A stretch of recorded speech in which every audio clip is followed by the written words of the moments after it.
And Glenda and Bill, it's really hard to wrap your mind around the destruction here. There is so much of it, and it is so widespread. At this home here alone, there is so much that has been destroyed, including this SUV that was parked just a few feet away here inside what was a garage. That garage completely lifted off and crushed by the storms.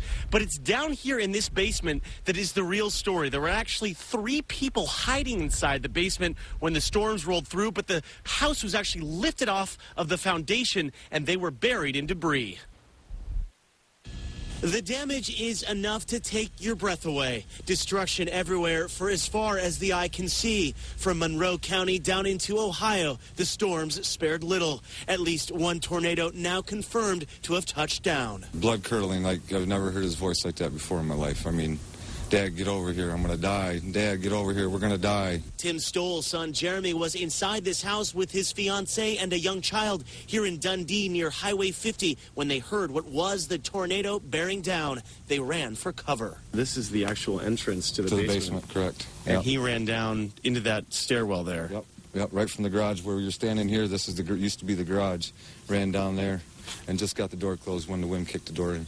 And then literally picked up the house. Picked up the house and moved the house. Jeremy suffered a mild heart attack, but he's going to be okay. His house will not, and neither will countless others. The storms obliterated a number of homes, squished cars, and sliced through power lines and utility poles. A number of historic structures were also hit. Brenda and Mark York's house is over 100 years old. Everything was flying at us. The windows started popping and glass was flying, and that's exactly what happened. It was just everything.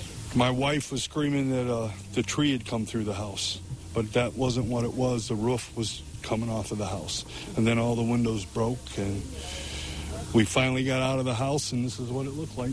The house appears to be a total loss. From the inside, you can see the severe damage. The Yorks just happy to be in one piece after a night they'll never forget. My friends and family here trying to salvage what we can salvage and go from there. Meanwhile, commercial buildings did not escape the storms either. Splash Universe off US 23 had to be evacuated. Those inside taken to Dundee Middle School. They spoke with our Kim Craig this morning. When the power went out and then we heard the loud rumble and we just got up and headed to the bathrooms. The Holiday Inn had got very severe damage. Right. We got evacuated out of there.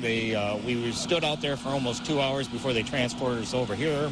That was approximately about 3:30 in the morning.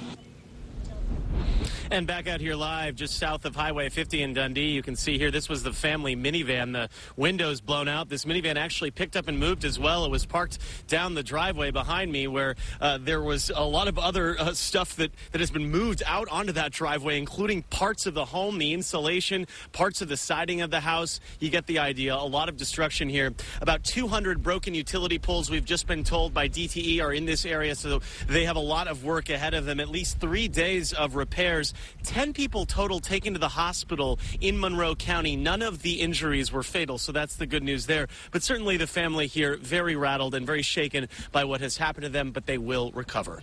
Reporting live in Dundee, Tom Waite, Channel 7 Action News.